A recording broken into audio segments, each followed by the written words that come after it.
डर लगेगा तुझे फासला देखकर, कि डर लगेगा तुझे फासला देखकर, तू चलते रहना अपना रास्ता देखकर। कि डर लगेगा तुझे फासला देखकर, तू चलते रहना अपना रास्ता देखकर।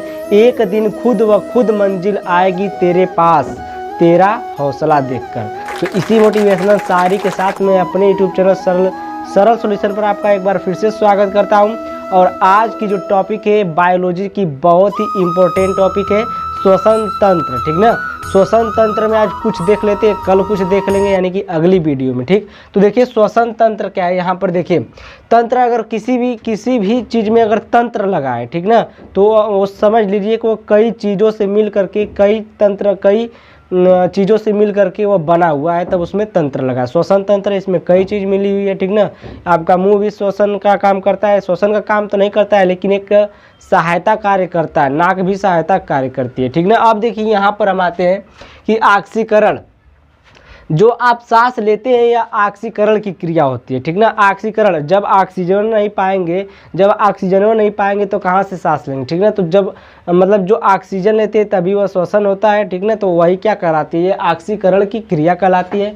एक ऐसी क्रिया है ऑक्सीडेशन की क्रिया होती है। ठीक ना, अब देखिए ऊर्जा तथा उष्मा का बनना, यानी कि इसमें क्या होता है, ऊर्जा और उष्मा बनता है। ऊर्जा और उष्मा किस कारण बनता है, देखिए पहला तो सांस लेने से बनती है। सांस लेने का मतलब आप जो सांस ले रहे हैं उससे भी ऊर्जा और उष्मा आपकी शरीर में बनी रहती है। दूसरा, दो चीज़ों से बनती है। दूसरा क्या है, ब्लड सर्कुलेशन। ठीक ना, ब्लड सर्कुलेशन से भी बनती है। किससे, ब्लड सर्कुलेशन।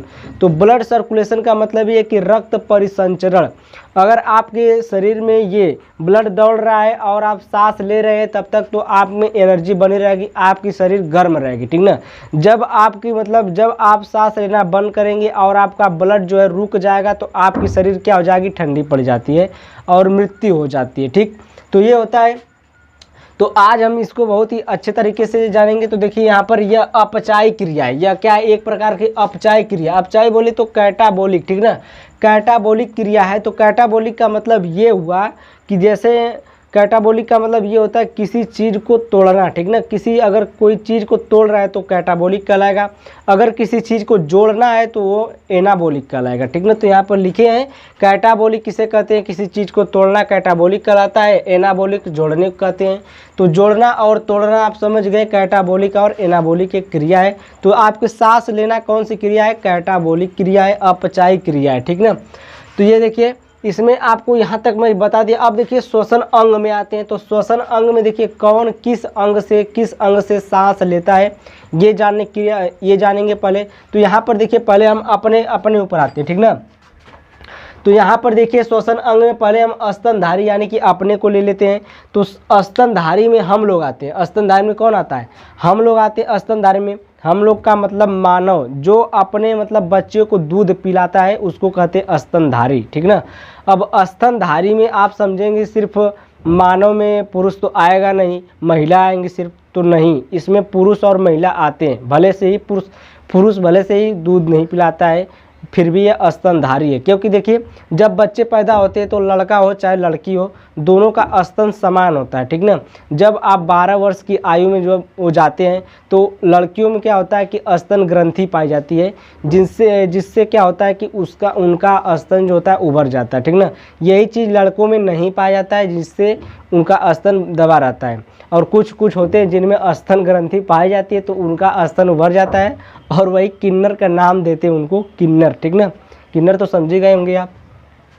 अब देखिए यहाँ पर क्या होता है, तो स्तनधारी में क्या होता है, स्तनधारी लोग फेफड़ा से सांस लेते हैं। किससे सांस लेते हैं, फेफड़े से। यानी कि देखिए हम लोग हैं ऐसे फेफड़े से सांस लेते हैं, ये फेफड़ा से। यानी कि हम लोग जब बचपन में थे तो हम लोग जानते थे कि हम लोग नाक से सांस लेते हैं। किससे सांस लेते हैं, नाक से। तो नाक को बंद किए थे, मुंह से सांस लेते थे। ठीक है, तो मुंह को बंद कर लेते थे, तो नाक से सांस लेते थे। तो हम लोग समझ नहीं पा रहे थे सांस किससे ले रहे। तो सांस हम लोग किससे लेते हैं, फेफड़ा से सांस लेते हैं। किससे लेते हैं, सांस लेते हैं फेफड़ा से। जो आपका नाक है और जो आपका मुंह है, यह सिर्फ एक रास्ता है सांस को, मतलब हवा को, ऑक्सीजन को ले जाने का। ठीक ना, अब देखिए यहाँ पर मानव है, पशु है, इसमें जो भी दूध पिलाने वाले हैं ये क्या होते हैं, फेफड़ा से सांस लेते हैं। ठीक, अब देखिए कीट। अब कीट जो कीड़े मकोड़े होते हैं, ठीक ना, यहाँ पर देखिए कीड़े मकोड़े होते हैं जितने, ठीक। तो कीड़े मकोड़े जितने होते हैं श्वास नली से सांस लेते हैं, जिसको बोलते हैं ट्रिडिया। क्या बोलते हैं?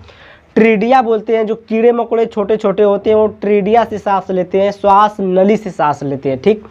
अब देखिए आते हैं जलीय जीव पर। ठीक ना। तो जलीय जीव क्या होते हैं? जैसे मछली हो गई। मछली किससे सांस लेती है? आपके गिल्स से। गिल्स जानते हैं ना, गलफड़ा। ठीक ना। गिल्स यानी कि गलफड़ा। जैसे ऐसे मान लो मछली है तो मछली के ऐसे बगल में गलफड़ा निकला रहता है। ठीक ना। ऐसे बगल में गलफड़ा निकला रहता है, उसी गलफड़े से क्या करती है मछली? सांस लेती है पानी में। इसी तरह वो मतलब जीवित रहती है। ठीक। गिल से यानी गलफड़े से सांस लेती हैं। अब देखिए आते हैं मेढक पर। तो मेढक क्या होता है? मेढक देखिए, मेढक जवानी में त्वचा से सांस लेता है। किसमें? जवानी। जैसे हम लोग हुए हैं, जैसे जवान होंगे आप जैसे, तो क्या त्वचा से सांस ले। त्वचा मतलब अपनी स्किन से। स्किन का मतलब समझ रहे हैं ना? त्वचा से सांस लेंगे मेढक कब सांस लेंगे? जवानी में त्वचा से सांस लेते हैं। ठीक।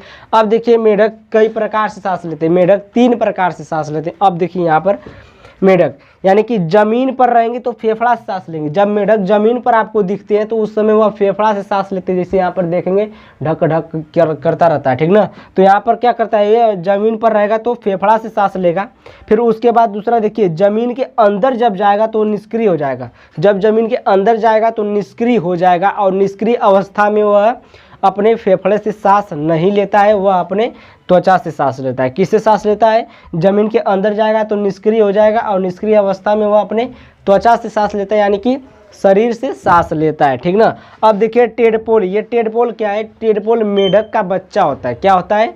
टेडपोल मेढक का बच्चा होता है। ठीक ना। जो छोटे छोटे मछली की तरह होते हैं। हम लोग छोटे छोटे थे ना, तो मछली पहले मछली मतलब छोटे छोटे थे तो मछली पकड़ कर लाते थे, तो उसी में मेढक को हम पकड़ लेते थे। क्या हम लोग क्या करते थे? मेढक को, आप लोग भी पकड़े होंगे, तो छोटे छोटे मेढक को पकड़, जिसके पास पोछ होती है। ठीक ना।